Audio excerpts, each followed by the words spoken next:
Welcome to the Draft Deeper podcast. This is your host, Nathan Grubel. Joining me, as always, is my producer, Kevin Black.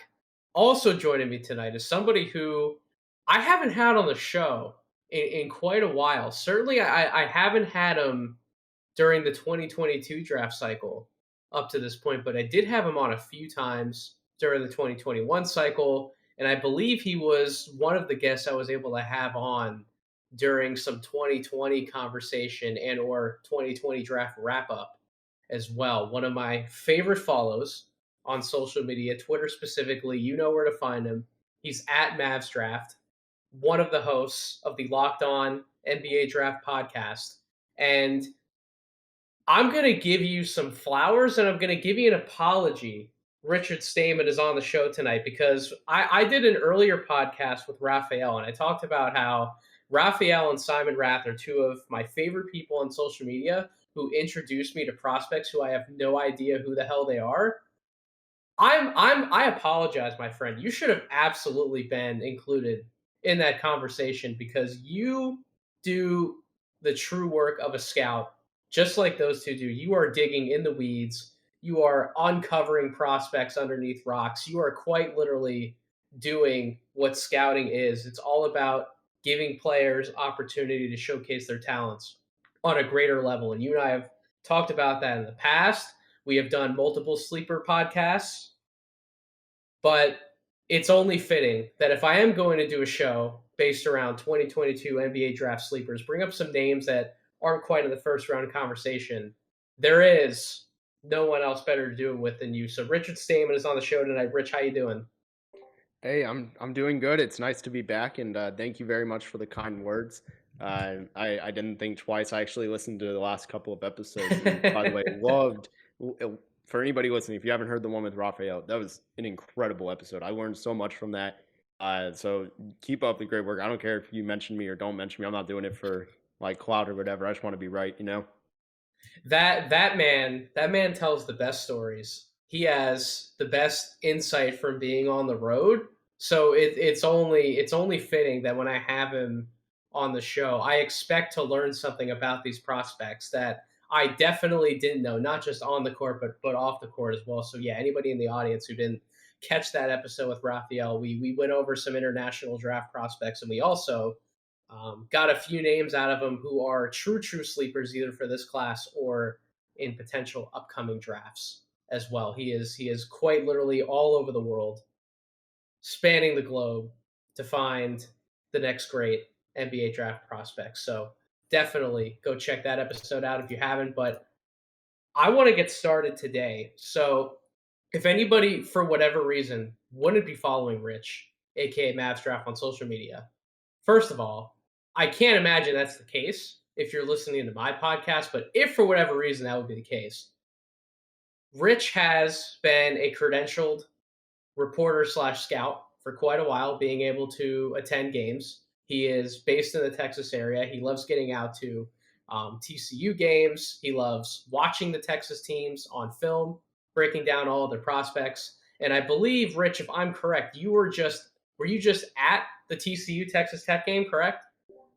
And Kansas. It has been an eventful week of TCU basketball. So I will have a lot of insight on some of the guys we're talking about. But yes, I was at that Texas Tech game, and I thought it couldn't get crazier than beating the number one defense at home, number 9 team, and it was a part of a historic night where 7 of the top 10 teams fell, including Kansas. And then 3 nights later, they go and beat Kansas again. And obviously, when we're recording this, they're about to play Kansas again.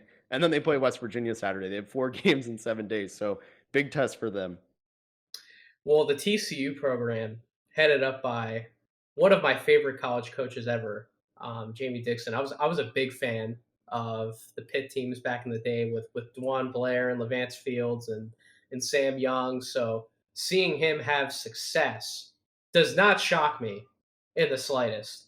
And seeing them have success also shouldn't shock me because they do have one of the more dynamic point guards in the country, which is one of the prospects who I did want to talk with you about tonight, Rich, because I see you post about him. Not all the time. I don't want to make you out to be like a Mike Miles stan account, but you certainly do give him praise, and we do need to give him credit where credit is due.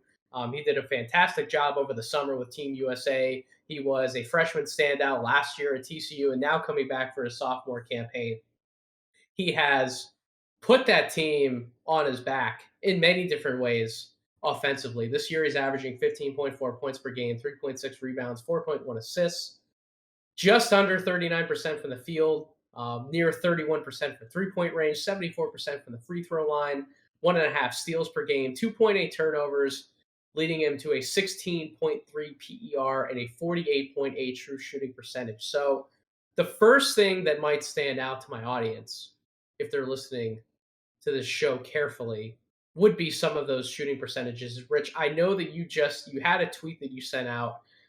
You, Nate Babcock, Chuck's even talked about him a little bit. I know we have some fans of Mike here at No Ceilings. Everyone's kind of made it a point to say, look past the percentages and kind of lean more into the eye test and what you believe Mike Miles could actually be, not just as a college point guard, but on an NBA stage. And I don't know if anyone's quite making the argument for him to be like a first round pick. But in terms of getting value at that position in the second round, where it just seems like backup point guard is sometimes ignored in the NBA, particularly from by good teams.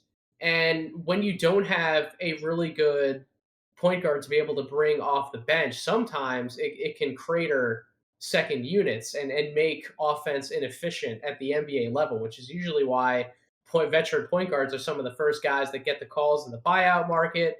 They do end up getting picked up, I'd say, pretty quickly once free agency starts, but they don't quite get their love in the draft, particularly in like the second round. Like there were a number of senior point guards last year who I thought could have absolutely been drafted, but they weren't.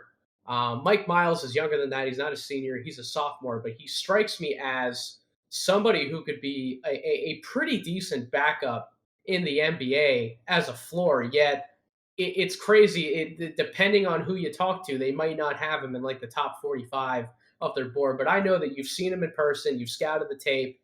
Give me the Mike Miles rundown, Rich. Give me and my audience the Mike Miles rundown, Rich, the best that you can, and kind of make your case as to why he should be viewed as a top 45 draft prospect.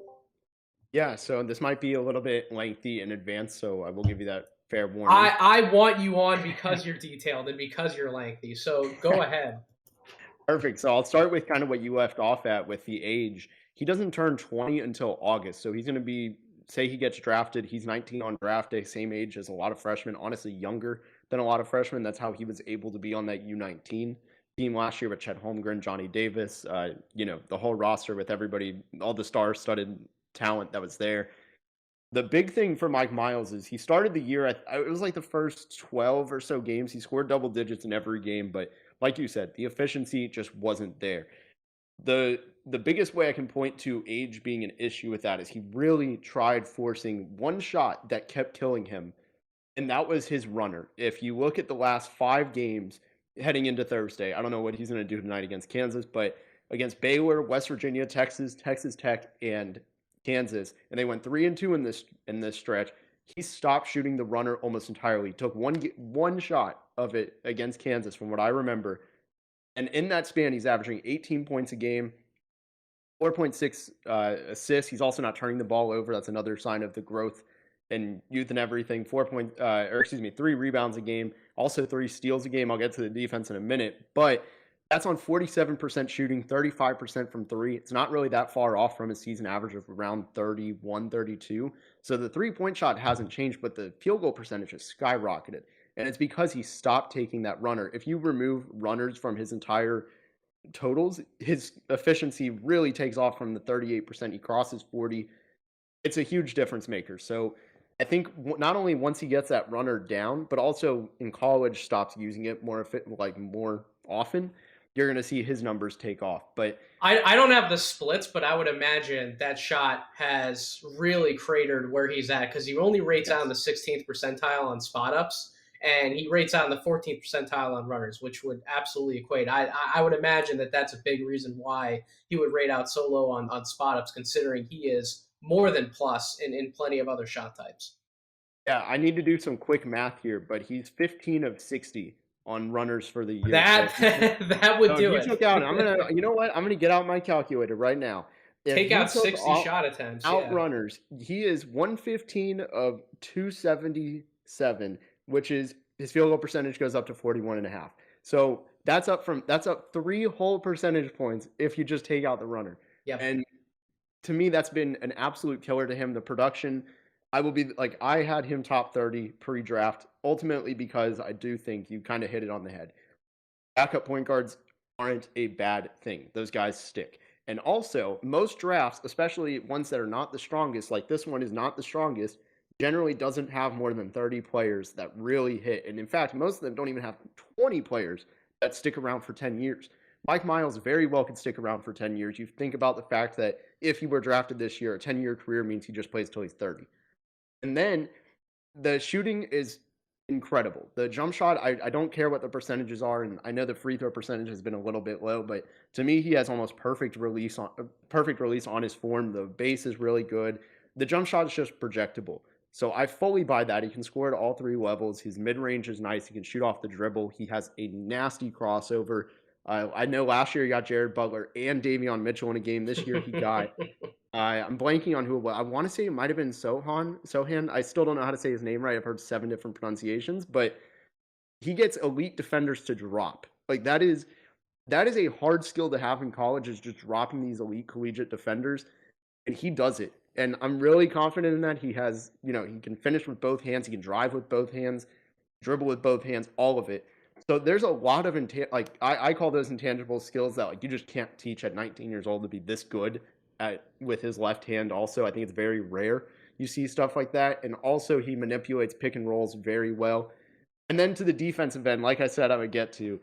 He forces turnovers. He knows how to position himself right. The Texas Tech game is a very good example of that. He was being posted up against Bryson Williams, who is much bigger than he is both vertically and horizontally, and he drew an offensive foul by being at perfect position the whole time. And actually was a key play that might have won them the game, all things considered. But you watch some of his blocks he gets, and he knows how to protect the rim against guards as a help defender, which I don't know how many other guards I can say that about. So I hope that's a good pitch.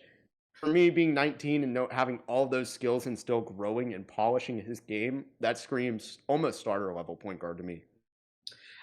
That was going to be my next question. And maybe my audience gets a little disappointed. I don't know how much I'm going to have to necessarily chime in about some of these guys, even though I've done my homework. But Rich does such an excellent job at breaking these guys down. But that was going to be where I went next. So I have, for the people who are high enough on Mike Miles, like kind of close to where you are, they would have Mike in the conversation with some of the other quote unquote top point guards in this draft class. Like, I think it's safe to say, whether you're at the very high end on Ty Washington or even lower on him, he's probably the first point guard on the majority of boards, right?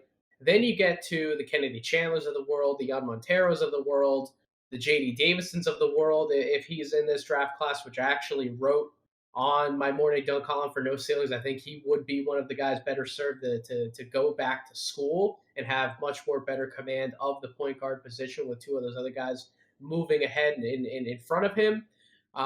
You kind of have Miles in that conversation. And if you think that Miles has that starter level upside, where would you kind of rank him amongst those other guys? Because like I have Kennedy Chandler's in like that 25 to 35 range for me. Same, I guess, with Jan Montero. But I'm kind of also of the mindset that those 2 guys would be better served as being backups in the NBA versus long-term starters. And when I look at Mike Miles, the biggest thing that stuck out to me with Kennedy Chandler and Jan Montero is that I don't know how well they're going to be able to create against size, especially when you get inside the arc. And they're not exactly prone to taking efficient jump shots from behind the arc.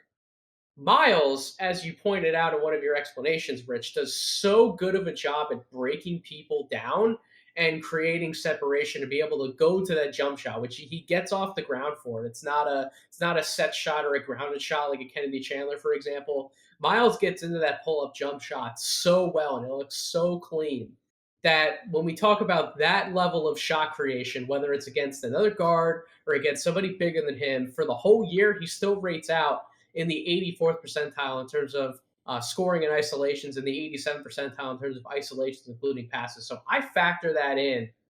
Where would you rank him amongst the other point guards if that's the range you're going to have him in, like knocking on the door of the top 30? Yeah, so for me, I have him, depending on the day, I have him as the sixth or seventh best point guard in the class. You hit it on the head about Kennedy Chandler. I have him very low compared to draft Twitter. I'd be hesitant to take him first round just because I don't see how he scores over size. I mean, he can't shoot against anybody over 6'5". So how do you take advantage of a switch? But that's a whole different story. So for me, I mean, yeah, I have him sixth among guards, and I do think in such a weak draft class, where of course there will be somebody who out of left field in the guard class definitely does hit. It happens every single year. There's a undrafted guard or very late second round guard that sticks. It'll probably happen this year. For all we know, that could be Mike Miles this year. So for me, I'm pretty confident though that he's going to, on my board, rank among the top 7. I really can't see him slipping below 7 among point Who guards.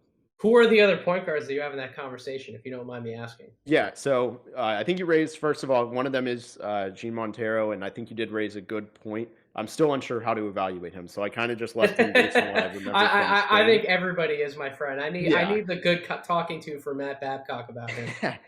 Yeah, so, and also 2 of these guys, I'm not sure if they classify, 3 really, if they count as point guards, but I put Jaden Ivey as one because I think he'll eventually kind of Okay. have to in the NBA. That was a tough one, but him, Ty Washington, Jaden Hardy, Gene Montero, Hugo Besson, and then depending on the day, Trevor Keels or Mike Miles.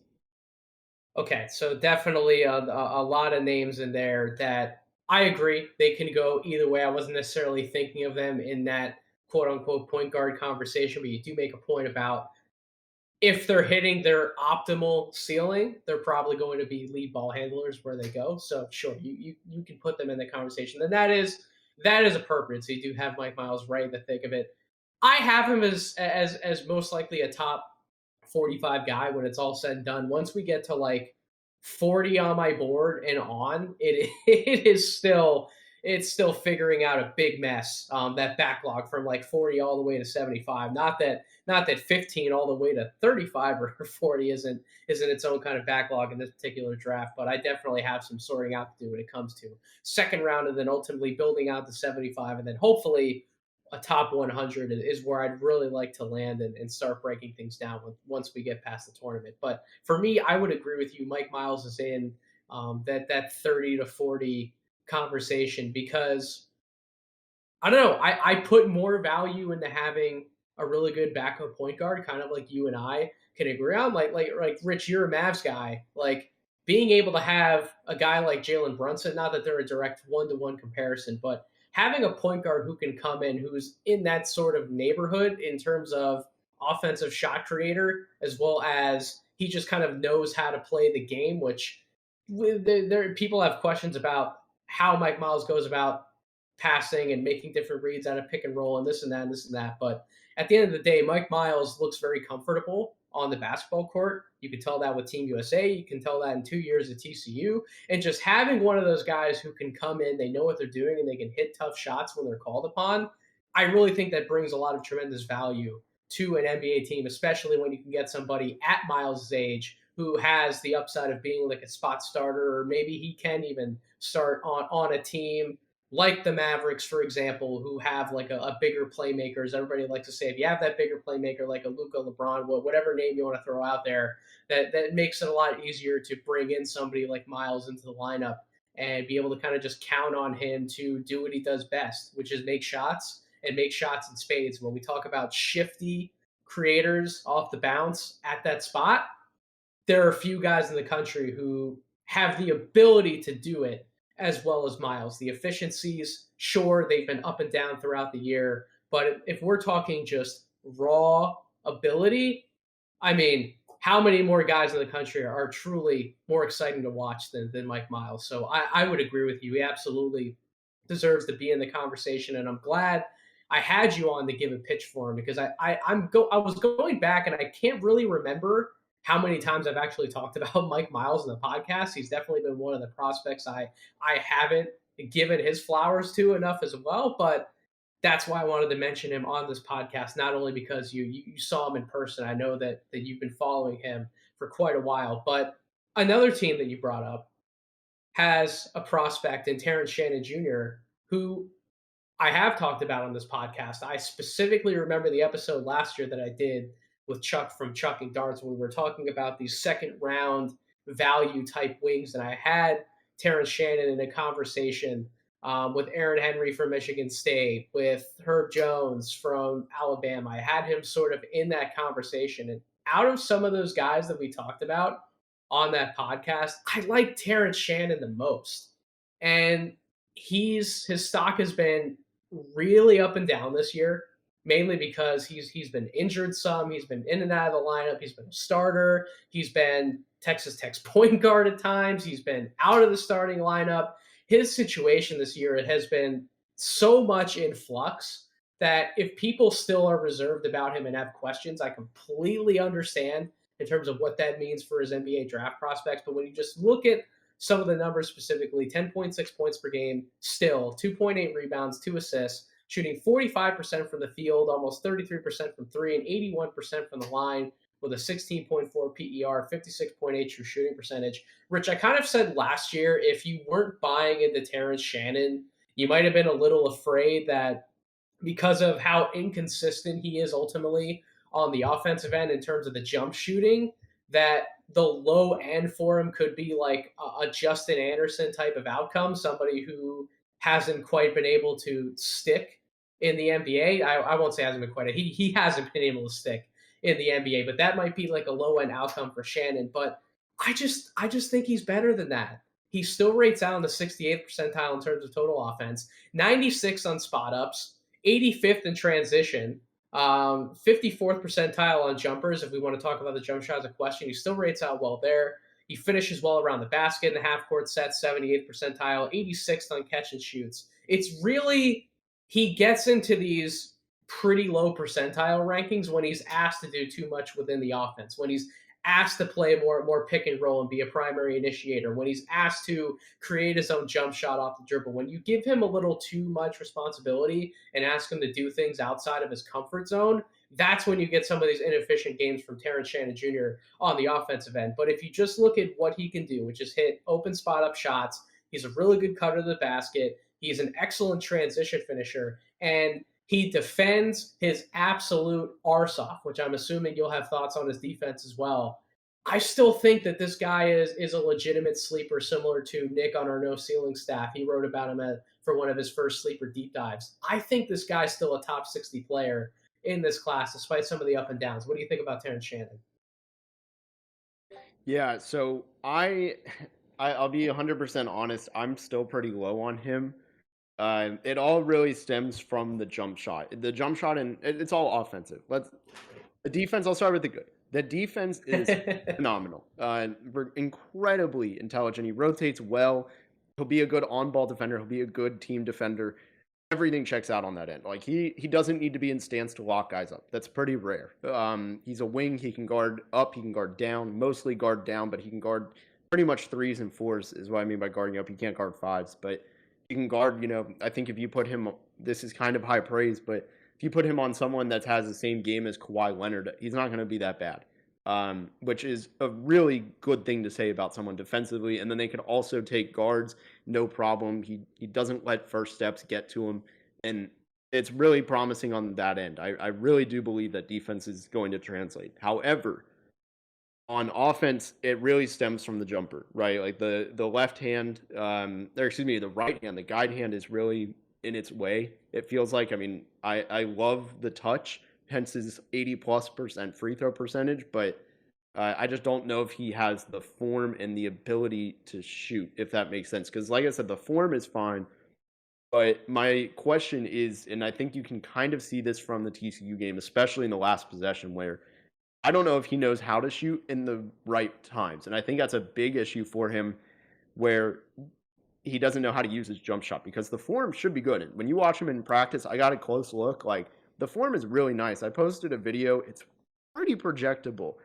But in game, he panics when he thinks he has to shoot, and it really worries me. And then you get to the fact that he needs to tighten his handle. Quick offense is a little bit of an issue for him, from what I've noticed. When there's less than 10 seconds and he has to bail out the offense, that's actually his absolute worst offense. Yep. And to me, that's a big concern because if you're going to have that, you need to at least be an off-ball threat. Because I can excuse it that way, where fine, not everybody can create in under 10 seconds. It's a totally understandable thing, especially on wings. But I do really worry about just the shot, the creation, and really just adjusting to NBA tempo and creating for others. But what if he isn't asked to do those things though? Like what if Right. the ball isn't in his hands at towards the end of shot clocks and he's asked to operate much more off the ball. He's asked to be used as a cutter. He's looked at as a transition finisher. When we talk about the jump shooting, what if he's only asked to hit open catch and shoot shots within the flow of the offense?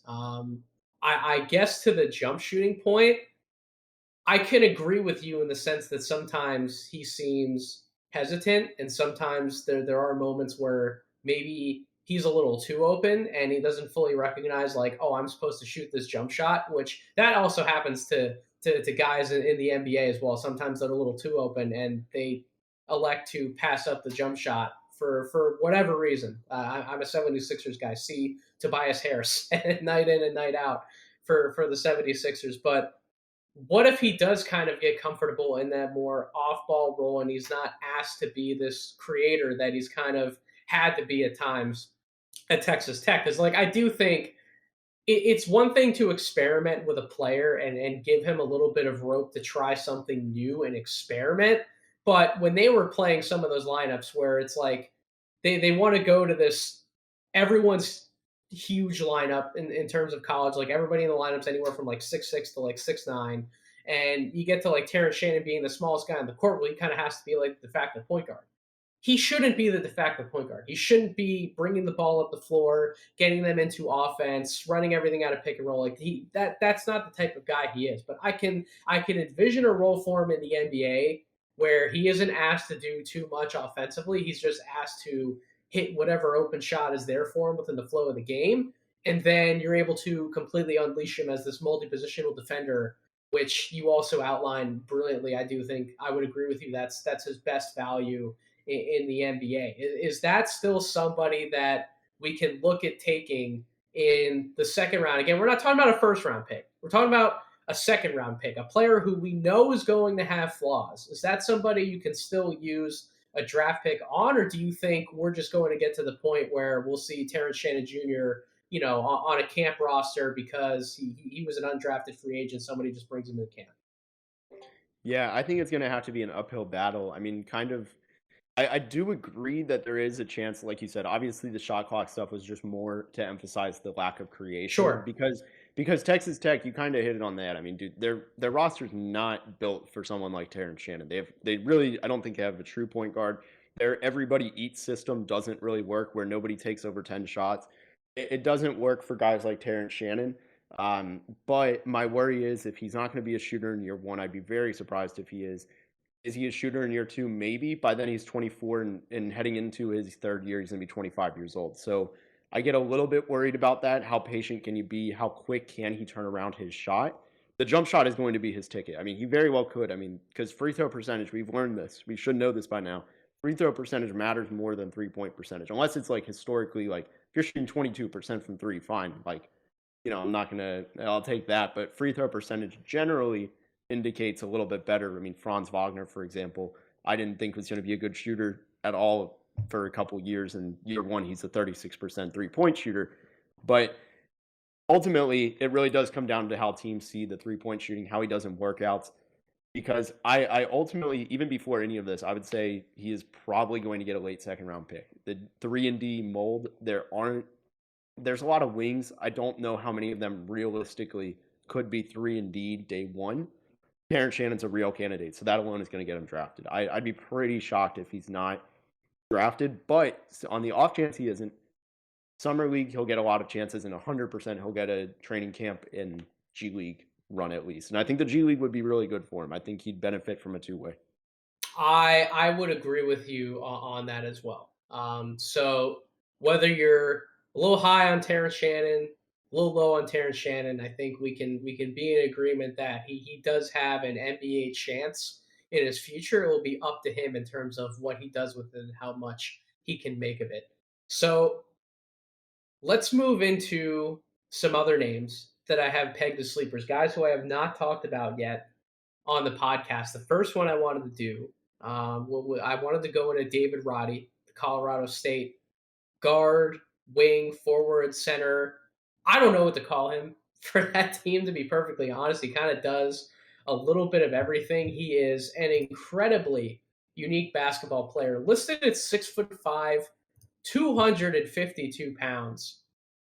19.4 points per game, 7.7 rebounds, 2.9 assists, shooting 57% from the field, 47% from three-point range, 70.5 from the free throw line. That's actually an interesting point to note when we talk about Mr. Roddy. You just brought up the free throw percentage versus the three-point percentage. That'll be an interesting debate. Over a steal and a block per game, 31.3 PER, and 65.4 true shooting percentage. But it gets better when you look into some of the offensive synergy numbers. 97th in terms of total offense, 99th percentile in scoring out of pick and rolls, cuts, and off screens. 91st on post ups, 88th in isolation, 67th on spot ups, 58th on putbacks, and 55th in transition scoring. 98th percentile in terms of pick and rolls, including passes. 91st percentile in terms of isolations, including passes. 79th percentile in terms of post-ups, including passes. 97th percentile on jumpers and around the basket. 98th on catch and shoot shots. 94th, all jump shots off the dribble. That is one hell of an offensive case for a player to be drafted in the NBA. Now, he is truer to the definition of sleeper than guys like Miles and Terrence Shannon are, for example. They're much more household names. They're playing for bigger programs in the Big 12. We've seen them perform well on bigger stages. Mr. Roddy hasn't had the same exact stage at Colorado State, but his name has really, really come around in draft circles just because of how efficient of a player he's been on the offensive end, which, to his credit, he is an inventive passer. His jump shooting mechanics are incredibly clean. He can hit a variety of shots. He seems to be able to hit those shots over whoever is guarding him. And if he's not able to get by somebody, he's more than comfortable going into this one or two dribble move. Then he kind of puts his back to the basket and he either gets rid of the ball or he uses his footwork to be able to use an up and under move to ultimately score at the basket, even over someone who's quote unquote bigger than him. He's a very safe bet, in my opinion, to be a legitimate catch and shoot guy. Again, like I said, some of the passing offense is interesting. His overall IQ, his awareness, he's one of the smartest players, in my opinion, in this draft class from the film that I've seen. However, he's also one of the players in this class. It's one thing to say that we can choose certain guys and we can call them out by saying, well, if he's on an NBA floor, coaches are going to be able to scheme for him, pick him apart, put him in different spots defensively, and they're going to be able to abuse him on the defensive end. And sometimes we say that about guys, and it's ultimately not as deserved. I feel like I can actually say that about Roddy. I don't know what position he'll ultimately be able to guard, if any, at the next level, and that really concerns me. He's not quick enough to keep up with guards on the perimeter. He gets blown by, and then he does try. It's not that he doesn't play defense without effort. He does. He tries really hard, but he's not quick enough to keep up with and contain guards. That gets him in foul trouble. He can get backed down by somebody bigger than him. If you try to use him as like this really interesting small ball type of forward, he can get back down, and ultimately all he can do, because he can't really get off the ground, he's not vertical. He puts his hands up, but generally because of how much of his body he needs to leverage, because he can't get up and contest, he generally ends up fouling that way.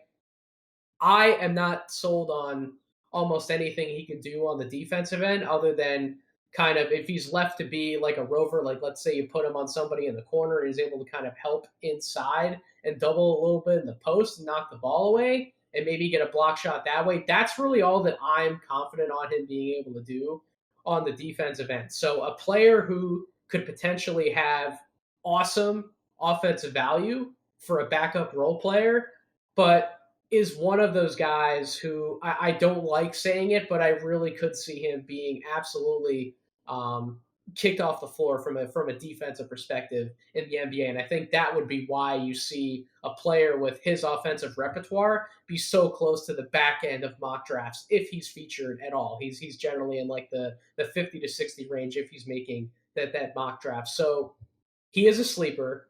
Again, we're talking about a second rounder, if at all. So these players do have flaws, but that doesn't mean we can't talk about their strengths. I listed off a whole bunch of them. Where are you at on somebody like David Roddy, Rich? Is he on your board in terms of somebody who you feel is draftable? Yeah, I go back and forth. The best thought exercise I've done is I'm going to pull another scouting report. This is not him, but this is a current NBA player, and I'm going to just read the pros and cons that I have. I'm going to exclude defense. So just going down the list: good post score, strong passer, high IQ, and rarely makes a bad decision. Has a high motor, high release on the jumper, good touch at the rim, strong body with massive hands. We don't know how big David Roddy's hands are, so that part's kind of irrelevant. But on the weaknesses, lacks top end athleticism, needs to improve some range, and prove he can shoot consistently from three, and then awkward shooter off the dribble. Would you say almost all of that? Maybe I'm off base, but would you say it kind of applies to Roddy? Before I tell you who it is. I do think that for the most part that applies to him. I think he's going to be a little bit better shooter at the next level than we may initially give him credit for. I am buying into the shooting, but I also understand some of the questions off the dribble because of the lack of athleticism and his lack of ability to create separation on some of those shots. So all in all, I think we're in agreement. Who is it? So that the off the dribble one was actually the one that I felt was the least appropriate or applicable, but it was actually Grant Williams. I feel like there's a lot of Okay. Grant Williams to his game. And obviously the big difference maker for Grant Williams is that he's awesome on defense. However, if you take out like his first 2 years, so if you, I guess that's just this year. This year's Grant Williams offensively, with a little bit more volume passing, is probably I don't know actually what the volume would be, but that's probably I feel like they're pretty similar players. And it really depends on how you value someone who's a couple inches shorter, Grant Williams, and worse on defense. Because, like you said, that's huntable. He's a 2 through 4 on defense, or excuse me, on offense. I think he can play a lot of positions, but how well will his defense hold up, and how much will it hurt him? Really is what it comes down to. Because last year, teams didn't hunt him on defense. If you look at the isolation possession numbers, teams didn't really care to isolate him, put him on an island, and even then he kind of at times hung in with there. But this year he's on an island, he's toasting. Teams have started hunting that a little bit more to make Colorado State pay. So the defense is absolutely the swing factor. I think you hit it on the head. Does the offense outweigh the defense? I mean, that's really what it's going to come down to. And it's tough because again, we're talking about a bench player, right? So you have to figure not everybody you're probably bringing into an NBA game in the regular season is going to be able to light it up on defense. Everybody has weaknesses everywhere. Generally, if we're talking about backup players, most of the time, it would mean that they're not able to guard one or more positions at an above average level, despite what they can do offensively. That's generally why they end up more as like spark plug or like backup type of players. Really being a starter in the NBA means that you can guard your position or you can guard multiple positions at an above average level. David Roddy, as we've acknowledged, we don't believe he can do that. So the question is, does that necessarily matter as much if you're bringing him off the bench to be like a 12 to 16 minute a night guy to kind of just give you a spark offensively, give a backup point guard or whoever's manning the second unit, just give them another guy who's capable of hitting open shots and who can kind of make things happen around the basket in different scenarios and who can be somebody who maybe he's not initiating much offense, but when he does get the ball, he can redirect it to where he needs to go. He's an intelligent player. So I guess you did ask a good question. I'll kind of ask a counter question just in terms of like philosophy. Does that really need to factor into a player who we know is probably going to be playing a bench role for the majority, if not all of his career? Like, does it need to factor in as heavily? Yes and no. Yes, because that is the main part of the yes is what makes what you just said, where he's probably going to be a bench player. That's where it factors in. However, it still is important, especially I think come playoffs. That's probably when you'll see that be the most important. In the regular season, this is the cop out answer of this. It really depends on the coach. If you get someone like Rick Carlisle, I mean, I'm biased. I'm out in Dallas. Like, I've seen Rick Carlisle hide some of the worst defenders I've ever seen in my life. I mean, this is a different position, and JJ Barea is not one of the worst defenders I've ever seen. He's actually better than credited, but he hid a guy who was 5'10, 5'11 on defense and made him a positive on the defensive end. A coach like him, he could do wonders with David Roddy. I have no doubt about that. And I really do think there's a good chunk of coaches that could get away with it, where you sneak him into a lineup full of defenders. I mean, say Golden State, for example, right? Say he goes there. I mean, you put him in a lineup with Steph and then, like, who's not a great defender, but like Steph, Blank, Kuminga, Draymond, and whoever else, Clay. Like, that's the 5-man lineup. Suddenly you've surrounded them pretty well, and the defense probably doesn't matter that much.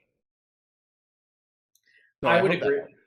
I hope No, that it, helps. it does. It does help, and I agree with you. I think ultimately I'm going to have him amongst my final top 60 players. I've also been back and forth with, is this kind of player somebody who I want to use a draft pick on? Is he not only just me, but NBA teams in general? He's so smart offensively. He recognizes everything that's happening, whether he is physically able to react at the proper time to everything that's happening on the court. Obviously, there's situations on film that we can pick out where he's not able to, but he at least sees everything that's going on around him for the most part on both ends of the floor.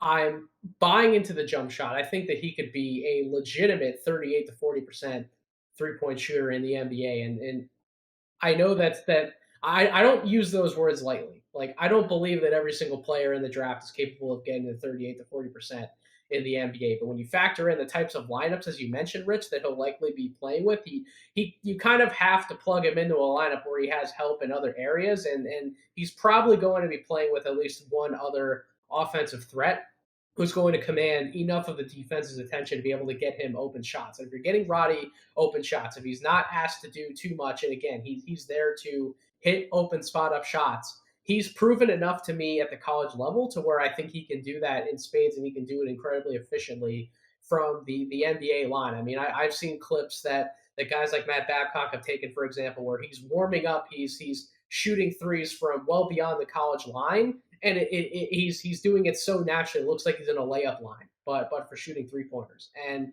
you don't always see that from college prospects. So when you factor in his offensive ability in terms of being able to hit open shots and recognize what's going on around him, his overall IQ, those guys who are in these very, very, very, very unique boxes, but they've proven that they're very smart basketball players to be able to figure it out, generally find some sort of way to stick in the NBA. And I guess the last point I'll make on Roddy is something that I did see Nate Babcock say on Twitter when him and I were talking about Roddy a little bit, where it's like he doesn't fit on every NBA team.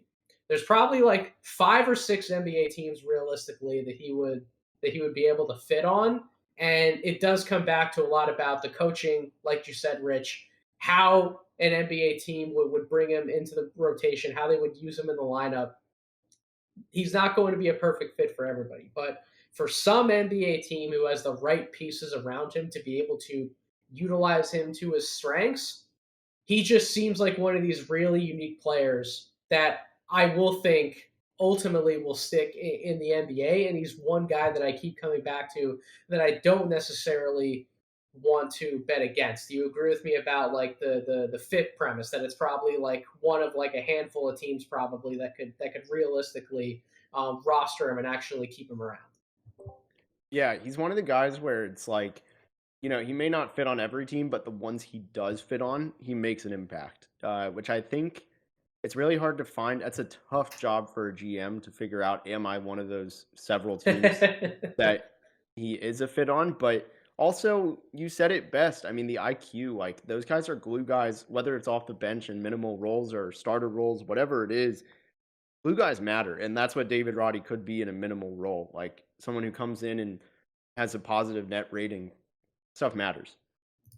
I would agree wholeheartedly. So let's move to the second true sleeper, who, depending on who you talk to, depending on the day, might actually not be as true of a sleeper anymore, similar to David Roddy. That would be Ryan Rollins out of Toledo. Really interesting guard slash wing prospect who has gained a lot of steam. I'll give Simon his props one last time. Shout out to Simon Hawks Draft Nerd. He was the first person that I was seeing on Twitter really blow up about Ryan Rollins. 19.2 points per game, 6.2 rebounds, 3.8 assists, almost 48% from the field, 33% from three-point range, 80% from the line, 1.8 steals per game, a 25.7 PER, and a 57.3 true shooting percentage. Pretty good marks across the board from a guard slash wing you might be looking to bring into your NBA rotation. 80th in total offense, 60th in total defense, 97th on cuts, 87th scoring out of pick and roll, 84th in isolation, 60th on spot ups, 44th off screens, 34th off handoffs, 93rd percentile in terms of pick and rolls, including passes, 79th isolations, including passes, 54th on jump shots overall, 84th on runners. That guy has a really fun floater package, by the way.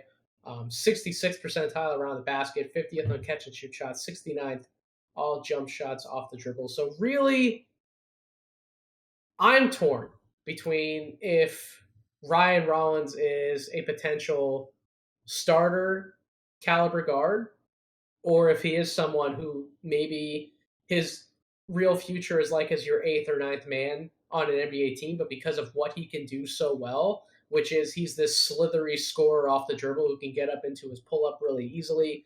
I would call him, I don't know if he's like an outstanding athlete for his position, but I'd say he's a pretty good athlete for that position, that two guard spot. He is a 6'4" guard.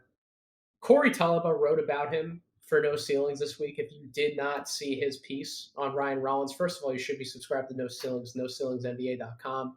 Absolutely go over there and read some of the words and see some of the clips that he put together about Ryan Rollins, how a smooth of a scorer he is at times. And there are games where he looks like he has a really advanced offensive skill set. But I guess that comes back to what you ultimately value in a guard. Do you want somebody who projects to be like a volume scorer that he is, but not like this all world shooter? Because he only shoots 33% from 3-point range. I don't know how good he's going to be as a catch and shoot guy in the NBA. I do need to do a little bit more homework on him in that regard. But Rich, what are some of your thoughts on Ryan Rollins? I know that you've talked about him as well. What are some of your thoughts on him? Where do you see his draft range kind of sitting at right now in 2022? Yeah, I wouldn't be surprised if he gets near first round buzz. It's kind of funny. You watch Johnny Davis, right? And you see he's a top 10 prospect, top 15 prospect. And then there's Ryan Rollins, who plays almost identically to him. Obviously, he plays in the MAC. It's a little bit different to compare the two, but they have almost identical play styles to me. Just the way they get to their spots is very similar. I like Rollins. I think if you're high on Davis, you have to be high on Rollins. They're too similar. Obviously, it's mid-major. Johnny Davis is how I would describe Ryan Rollins. My issue with him is I don't know what he is on defense. I still haven't really figured out how good or bad he is on that end. So I'm kind of refraining from saying anything on that end. But the jump shot, or actually one thing about the defense, now that I think about it, he plays passing lanes very well. That you cannot take away from him. Yep. Quick reflexes, jumps the passes, quick on ball, off ball, sees it very, very well. So good defensive awareness on that end. Can't speak again to the on ball defense. I still can't make up my mind. Offensively, though, the way he uses pick and roll, I don't know if this is like galaxy brain or something, what I'm about to say, so stop me if it is. But when you use the pick and roll, there's 3-4 probable outcomes, right? Like, Sure. you can find a shooter, you can find a cutter who's not the roll man, or you can find the roll man, or you can score. Well, oh my God, that's what I think of Ryan Rollins. I almost called him Johnny Davis. Uh, Ryan Rollins can do every single one of those four things like at such a high level. I would almost like I said, it's about to be galaxy brain, but he's almost like a four-level pick and roll player to me in that way, where he can do all four of those things so well. And that's an NBA player. Almost every NBA combo guard has to have that, and Ryan Rollins has it. That is a huge thing for me, is that he can do that. The one worry I have is that a lot of his deep threes fall short. I don't know if he has the range yet, but also I'm willing to invest in the fact that like his form is nice, it's projectable, that it probably expands. Do you like the pace that he plays with in pick and roll in terms of getting through his progressions quickly enough, but also being able to kind of start, stop, manipulate guys within that read, and then ultimately get to any one of those four levels, like you mentioned? Do you appreciate the maturity and the pace that he plays at in those sets? Oh yeah, yeah. Well, I'm a sucker for players who can play at their own pace and get to their own spots no matter how they want to. I mean, I'm a Mavs fan. I watch Luka Doncic, so not the same player. I realize any time you say two names in a sentence, people will compare, but obviously not a comparison. But the way that players, like you're a high IQ player if you can go at your own pace and get to your spots at ease, no matter how much predictability there is to it. And Ryan Rollins has that element to him. I guess the reason why I asked that is because you do talk about him glowingly in a pick and roll style offense, which I mean, if we're talking about NBA offenses, really it's like three or four different play types, and then you kind of build sets off of there. But one of the most common play types in the NBA, as we all know, is pick and roll. And if you're going to be a lead ball handler, a primary or secondary initiator, you need to be able to come off one action, get into that ball screen offense, and then you need to be able to make decisions out of it, especially if you're going to be playing like a lead style ball handler role. I guess my question is, again, as you mentioned, and as I said statistically, he rates out really well in pick and roll play types, 87th percentile scoring out of those sets, and in the 93rd percentile passing out of those sets. So as you kind of said, that all hitting every single level, every single decision you can make out of pick and roll, Rollins has shown examples on film that he can do it, but he's also been really efficient at it in general. Do you think he can be like a backup, not just like a two guard for an NBA team, but what if a team gave him some run as like a backup point guard in second units? You think that's something you can do in the NBA? Yeah, I'm here for it. I fully believe that it's possible. I have him as a combo guard. And for me, a combo guard, I mean, they're going to be able to run 50-50 if they needed to at shooting guard or point guard. So I fully buy into his playmaking as a point guard, as well as scoring as a point guard, obviously. So with the case we've kind of outlined, there are some things defensively. I know that you said you don't have any strong opinions there. There are some things I can nitpick. Like I don't think he's always the quickest to rotate and contest shots. He's not always great at closeouts, getting himself in position to contest long jump shots. There are some things that we can nitpick, but overall, I agree with you. I think he does keep his head up. He tries to get involved in the passing lanes, as you said, that would play out in the numbers as well. He averages 1.8 steals per game. So I'm buying into some of the defensive stuff. I don't know how much I love him in terms of going up against multiple positions. I think he's a guard defender. He's pretty locked into guarding ones and twos. I don't think he's going to swing up and guard bigger wings. But again, we're talking about somebody who's likely a second round pick. So I'm not looking for them to do everything on defense. I'm just looking for them to be able to hold their own at one position while bringing all of the offensive value that they do. We've talked about quite a few interesting points about his offense, his shot creation in space, his ability to get to his floater runner off of those pick and rolls virtually whenever he wants. He has a really good looking floater, and as I also said previously, that plays itself out in the runner numbers. He's able to finish around the basket. This is the type of guard that generally does not only rise as we get later on in the college season, Rich, but also when we talk about getting these guys in pre-draft workouts and these teams are able to get him in one-on-one situations to kind of see what are some of the things he has in his bag from an individual shot-making perspective, between his shot making as well as his athletic package, which again, it's not like elite or anything crazy like that, but I think he's a pretty decent athlete, pretty good athlete for somebody at his position. Is he some guy who, once we get in like the workout phase of this draft cycle, he goes from being like borderline questionable, like top 40 guy to all of a sudden, man, like everybody has him in the back end of the first round of 2022? Yeah, he feels like an easy mid-major riser. It feels like it happens every year. Or if it's not a mid-major, it's someone on a bad team in a high major. It fits all the bills. I mean, his size, his ability, his play style. I mean, being 6'4", 6'5". I mean, again, the whole like he play like I think teams are gonna realize he's a great value brand of Johnny Davis right now, and I think you can develop him into being an equal caliber prospect eventually. So You're I you're really do saying the think he. name you're saying the name Johnny Davis. Can I give you a name of who he reminds me of when I watch him? Yes, please, because I can't think of NBA players. So please, anybody. He doesn't have the quickness or the zip as this guy. I'll just get that right out of the gate. But if you take that aspect out, he really, really, really reminds me in a lot of aspects of Bones Highland. In terms of his shot making ability off the bounce, what he can do inside the arc. Bones Highland, to his credit, was a pretty good pick and roll player in college. And that's really translated into him getting the on ball reps as a backup point guard that he has in the NBA alongside some other guys. But I think if you really put him in the right position, that's when we talk about these mid major type of risers. He reminds me so much of Bones Highland in different aspects. Am I completely off base with that one? Or are you going to say that the quickness matters too much in that evaluation slash comp? Or can you see where I'm coming from? No, you gave a good qualification in that. I hadn't really thought about it. I'm still processing it. I don't think it's bad. I want to clarify that. I don't think it's bad. I'm just trying to think of how accurate it is because it is decently accurate. You raised some really good points. My one, I guess I'm so stuck in him as VCU him where he did like in my head I only remember him doing two things like at a flashy level and it stuck out so much that I'm blanking on everything else he did, which was those super deep threes and Yep. then just the almost flashy handle where I felt like he would go for a killer crossover a lot. But that's probably just a bias I have right now.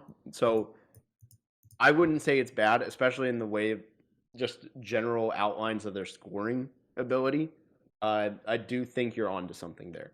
Yeah, there's no one-to-one comps, but Right. just in terms of like a shades of that's the type of role I can envision him having in the NBA. And if that's the case, I mean, Bones Highland ended up being drafted much higher than I think a lot of people were initially anticipating before the 2021 cycle really kicked off. And I can agree with you. I can see the same thing happening for Ryan Rollins. I know Raphael put himself out there a little bit by having Rollins as the 30th player in one of his latest mock draft updates. We mentioned that in passing on that podcast episode. And I know that other guys, yourself included, and Simon have really been onto him. And now that Corey wrote the piece for No Ceilings, it's kind of like everybody's ganging up on me in terms of Nate. When are you going to actually get a really good look at this guy and talk about him on a podcast? Well, to my audience, it happened. We talked about him. I like Rollins. I'm all in. Whether I'm all in terms of him being a first round pick, I got to get there on that. I still got to do some more homework than I've done. But in terms of him being a top 60 guy, oh, yeah, I'm there. Like, this is the type of archetype that every NBA team would love to, at the very least, be able to bring off their bench. So I'm sold. Now, Rich, we're going to close out this podcast by talking about somebody who, and when I say talking about, me talking about him very loosely. I've watched enough of Scotty Pippen Jr. Right, go at Vanderbilt. I've seen enough of him. I know the numbers are pretty pretty good from a counting perspective. 20 and a half points per game on 44% shooting from the field for a smaller point guard, 66th percentile in terms of total offense. He scores decently well for his size around the basket, 64th percentile. The jump shooting numbers look good. He's middling in pick and roll plays, 51st in scoring out of pick and roll, and 50th when you factor in passes. There are parts to his game to like.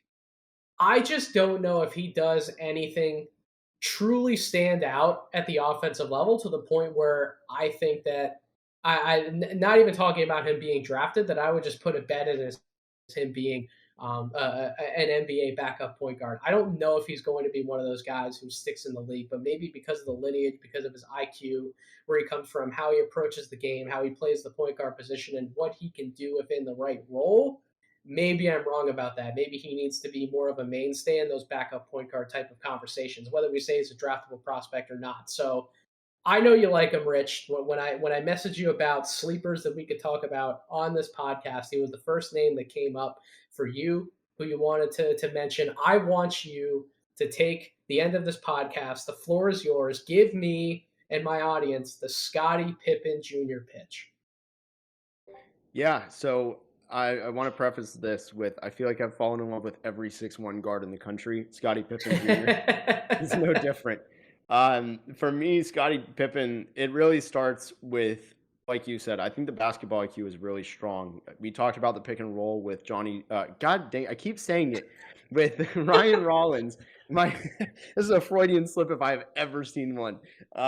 With Ryan Rollins, the pick and roll ability, though, it really stands out. I think he's best as a slasher, not quite the level of Rollins. Not to compare him, but I said those four things out of pick and roll. I don't think he can do all four nearly as well. I think he's kind of limited in some of those areas. But he finds shooters very well out of pick and roll. He can score for himself very well, and I think this might be one of the biggest things. One, he can draw contact very well, and he knows how to use his body at the rim. That makes up for the fact that he's an average finisher at the rim. I think in the NBA he needs to be great or draw a ton of fouls. That would be big. But the other thing is he can abuse mismatches so well for a collegiate player, where he gets the switch. A lot of players in college don't know how to fully make a big pay for being on an island. Like in the NBA, you see Enes Kanter switched, it's barbecue chicken, it's over. In college, it's not the same way. It can go really 50-50. And when it's Scottie Pippen, I don't think it's 50-50. It's much more lopsided. So I think those are some very important things with him. He's good in ISO one-on-one situations or just out of pick and roll, light pick and roll situations. He has a lot of tendencies of heliocentric guards in college, which is pretty advanced. The things for me that he has to do, it starts with shooting. I don't think there's anybody who supports Scottie Pippen that'll act like he's a surefire shooter, because he's not. The percentages indicate he's very hit or miss with that. The base of his jump shot can kind of not be steady at times. Just needs to be overall consistent, and just make sure he speeds up his release. That'll really help. But with his jump shot, he can shoot over players bigger than him, which matters because he gets such a good lift. We were talking about Kennedy Chandler, where he can't shoot over anybody 6'5". I've seen Scottie Pippen shoot over. I want to say he shot over it was somebody on Auburn. It wasn't Jabari Smith, but it was one of the wings on Auburn. It might have been Flanagan or something. He shot over him with ease, and Flanagan's a good defender. And on the defensive end, he's a really pesky defender. How much that actually matters, it's tough to say. Sometimes that stuff can be noise for NBA translation. But, I mean, he forces turnovers very well. But when he's not forcing turnovers, is he going to be a good defender? I'd probably lean no, just because he does not know how to fight through a screen. So I go back and forth. Ultimately, I think he's one of those guys where he has to get on the right team. But I do think he could pan out as an undersized backup point guard in a two-guard lineup, where you let him do pick and roll scoring and a little bit of playmaking. Let him be the guard the worst player on the other team to be an off-ball threat defensively. And you might end up with a positive player. I think he needs a year in the G League, though, to fully develop his offensive skill set, maximize that, rather than a senior year at Vanderbilt, though. But I hope that helps. How did that sales pitch convince any of that help ease some of your worries on him? It does. It does. And the other thing that I come back to, Rich, when I was doing some of the research, not only just watching a little tape on him, but also looking at some of the statistical research and some of the box scores in particular for this sample size in terms of this SEC season. I want to take time. It might bore you, it might bore some people in the audience. I want to read out these numbers though. His scoring, because in my opinion, you talked about the IQ, you talked about some of the pick and roll craft, some of the passing ability. I think his main selling point is going to be if he can be that dynamic change of pace scoring threat off of a bench at the NBA level. I think that could really be his calling card. At least that's what I would expect his calling card to be. If he makes it in the NBA, he's probably averaging, obviously pretty consistently the double-digit points throughout his career per 40 minutes, regardless of how many minutes he plays. He needs to be a scoring threat. But just to put in perspective for my audience, this is since January 4th in SEC play. He's only had 2 games that you'll hear in the run-through under double digits. Here's how many points he's had each game. So starting with Arkansas in the fourth. So he's had 22, 17, 32, 13, 18, 6, 24, 23, 33, 7. So that's the end of the dud games. Now, in particular, we get to the stretch that's been essentially through the entire month of February: 19, 23, 29, 24, 26, 32, 29. Rich, in a conference that has been as good as the SEC has been this year. I know the SEC has a few real stinker schools right now, like South Carolina and Georgia, and Missouri's very, very, very up and down. But in terms of the bulk of the SEC, this has actually been a pretty good conference this year.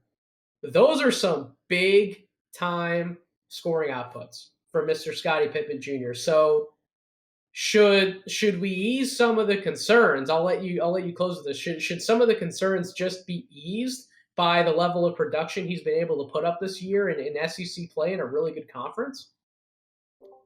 Yeah, I mean, he's a one-man show, and Vanderbilt's not exactly a good team. So, I don't know if you saw the turnovers as you were reading this, but I mean, I was pulling up the page as you were reading, and I looked at the averages. They He's came out to pretty 22. consistently around 4 to 5 turnovers per game. Yeah, and some of that is a fault of his own. That was my first thing I ever noticed on him. I'm like, dang, this guy turns the ball over a lot. As a freshman, I saw it. I started scouting him because I knew his name alone would get him recognition, and the turnovers just really stood out, and he hasn't ever improved it. I don't know if it's a Vanderbilt thing or what, but it's still something that'll haunt him, especially being 6'1". He's got to get better at that.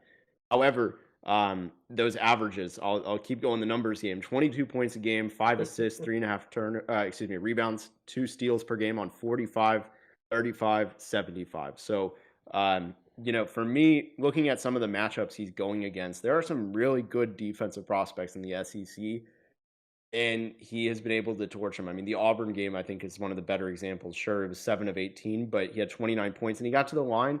And actually, this is another one. In the SEC play so far, he has had double-digit free throws in, 8 games, and he's had 9 in 3 of them. So, and 8 in 4. His ability to get to the line, that's what's really going to do it. I think if you look at those SEC games, you'll see a lot of what will stick and what's noise much more clearly than the games out of conference. I would agree with you. So if you are going to be in the Scottie Pippen Jr. camp, that's what you have to point to: his scoring ability, his floater game, as Rich just outlined, his ability to get to the line, the somewhat promising. I'm not as all in on the 3-point shot. I know this for his career, he is a 34.9% 3-point shooter. We'll see how that pans out once he gets to the NBA. But there's no question he is dynamic inside the arc. His ability to make plays for himself and at times for others. If he can cut down on some of the turnovers, I would agree with you. He does have a legitimate chance to be a backup point guard in the NBA. So if I haven't mentioned Scottie Pippen Jr. in passing, if I really haven't talked about him at all on the podcast, similar to Mike Miles, I apologize. He is someone out there to pay attention to. Has a good chance to definitely make my top 100. Where he falls in that top 100, I have absolutely no idea. But the last point I'll make on that is, if I'm ranking a player in a top 100, and I said this last year as well, there are so many players in college basketball. In my opinion, if I'm ranking you in a top 100 to project to the NBA draft, and I'm saying you have a chance of being the NBA player, that is a real legitimate compliment from me. I don't want the number ranking beside the name to put too much into the conversation. If I'm mentioning you as, yeah, you could potentially play in the NBA, that should absolutely be a high compliment. At least that's how I hope it's taken. So Scottie Pippen Jr. certainly a player that's been worth watching at Vanderbilt. Somebody who could really shake things up for some backup minutes in the NBA. But that's why we have these sleeper conversations. It's a point to talk about as many prospects as we can, not just the same top 5 every single week in and week out. And Rich is one of the best at doing that. He does that pretty consistently on the LockedOn NBA Draft podcast. So, Rich, thank you so much for coming on. I can't thank you enough for wanting to come on and be a guest on the show.